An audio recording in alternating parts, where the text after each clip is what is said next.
Standard 9 English medium और Gujarati medium में हमने अगले लेक्चर में चैप्टर 1 से 5 तक के एमसीक्यू देखे थे जो एग्जाम में 2 मार्क्स के लिए पूछा जाता है। अब हम चैप्टर 6 से 10 तक के एमसीक्यू को देखेंगे। बच्चन जी जो उन्होंने अपनी पत्नी की कितनी संभाल की है और उससे ज़्यादा बीमार बच्चन जी की जो सेवा करते करते श्यामा जो उनकी पत्नी थी किस प्रकार अपने जीवन को त्याग देती है उसका उल्लेख बहुत ही करुणता से किया गया है, जो आपको स्टोरी बहुत अच्छी लगी होगी। इसके एमसीक्यू यहाँ 4 दिए गए हैं। उसमें से पहला है बच्चन जी को क्या कठिन लगता था।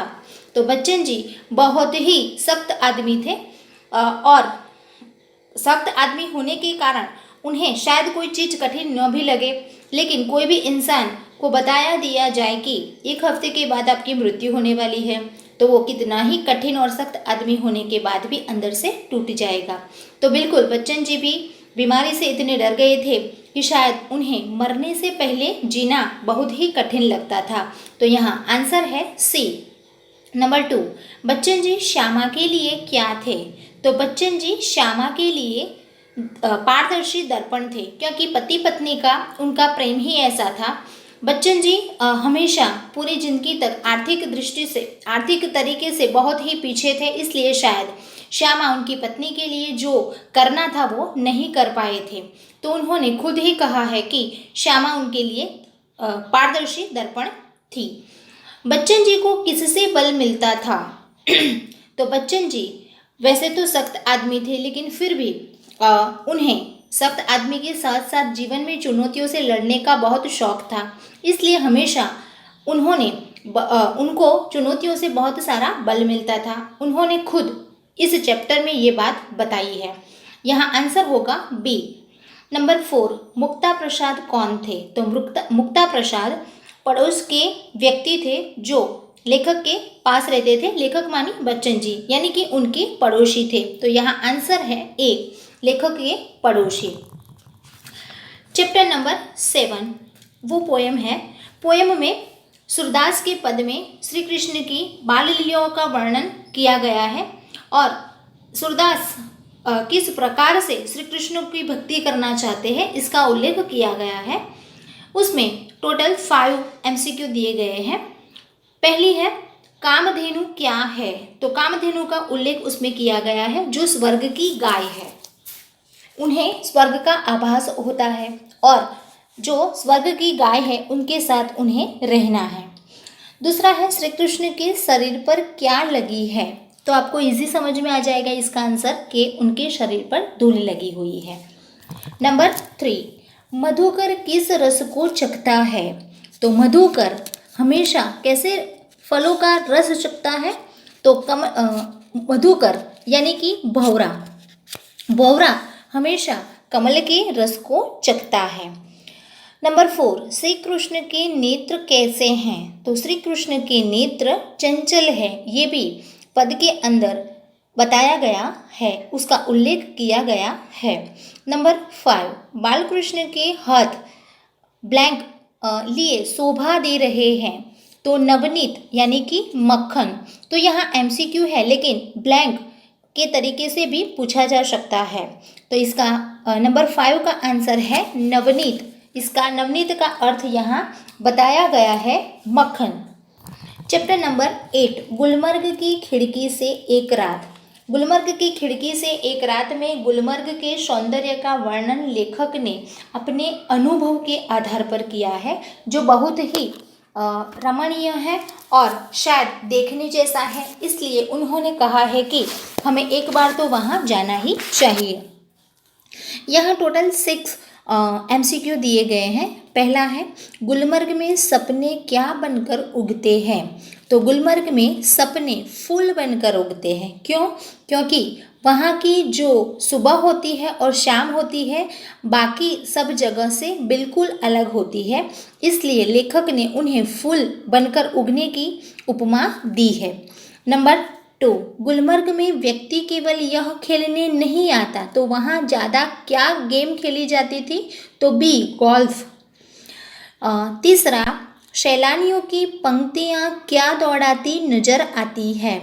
तो यहाँ आंसर है घोड़े, क्योंकि वहाँ जो खुला मैदान था, ज़्यादातर सैलानी जो मुसाफिर करने आते लोग थे वो घोड़े पर सवार होते थे। नंबर 4, हरियाली का सपना किसके फूल में बदल जाता है? तो यहाँ चैप्टर में उसका उल्लेख किया गया है कि कुहासे के फूल में बदल जाता है। नंबर 5, सूरज चमकेगा तो फूल में से, यानी कि डॉट डॉट डॉट सेंटेंस अधूरा है, ऐसा भी प्रकार 2 मार्क्स के लिए पूछा जाता है जो अलग से पेपर स्टाइल में हैं। तो ऐसे सेंटेंस भी आपको याद रखने होंगे कि इसके बाद इसमें क्या वाक्य या सेंटेंस चैप्टर में दिया गया है। तो नंबर 5 का आंसर होगा नया सपना जन्मेगा। 6, मैं खुश था कि थोड़ी देर में डॉट डॉट डॉट, यहाँ भी सेंटेंस अधूरा पूरा करना है कि ये बूंदे मेरे ऊपर बरसेगी। ये भी चैप्टर के लास्ट में दिया गया है कि लेखक जब राह देखते थे, उस मौसम का मजा उड़ा रहे थे, तब उन्हें लगता था कि ये सारी बूंदें मुझ पर बरसेगी, लेकिन उसी समय घटा बदल जाती है और वो बूंदें जो लेखक की इच्छा के अनुसार उनके ऊपर बरसती नहीं हैं। चैप्टर नंबर 9 जो निर्भय बनो, चैप्टर में बहुत अच्छे कैरेक्टर दिए गए हैं और उसके द्वारा हमें संदेश दिया गया है कि हमें लोगों की सेवा किस प्रकार से करनी है और किस प्रकार का भय हमें जीवन में नहीं रखना है, इसके बारे में बताया गया है। तो यहाँ MCQ टोटल 8 दिए गए हैं। उसमें पहला है प्रियोदा मुठिया वसूलने किस दिन जाता था? मुठिया यानी कि मुट्ठी पर अनाज। तो वो स्कूल में पढ़ता था, इसलिए उन्हें छुट्टी के समय ये काम करना था, तो वो रविवार को मुठिया वसूलने जाता था। सेकंड, भारतवर्ष का ऐसा आदमी जिसे लोग भगवान का अवतार समझते हैं, तो वो कौन सा व्यक्ति है जो भगवान का अवतार समझा जाता है? तो गांधी जी, क्योंकि गांधी जी की बोलबाला बहुत है और वो आप बहुत अच्छी तरह से जानते हैं। नंबर 3, मोहन कैसा लड़का था? तो उसका उल्लेख चैप्टर में दिया गया है, उसके कैरेक्टर में दिया गया है, जो मैंने चार्ट देखकर आपको समझाया था। उसमें बताया है कि मोहन बहुत ही तेज लड़का था। नंबर 4, इब्राहिम की किस नंबर की गाली पर उसे सचेत किया गया?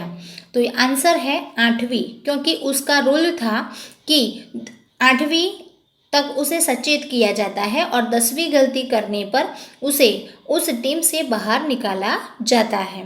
नंबर 5, मोना के गीत की तारीफ किसने की?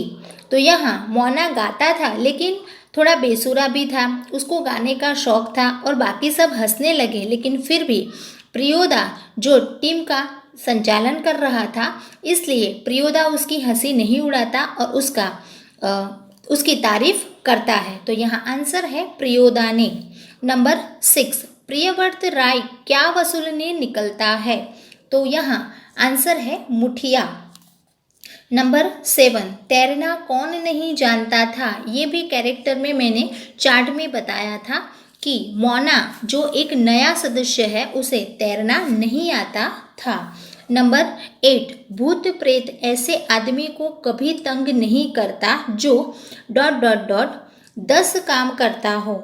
ये भी प्रियोदा मोना को जब घर पर छोड़ने जाता है और बहुत सारी बातों को समझाता है, तब ये सेंटेंस कहा गया है, यानी कि चैप्टर में से डायरेक्ट लिया गया है।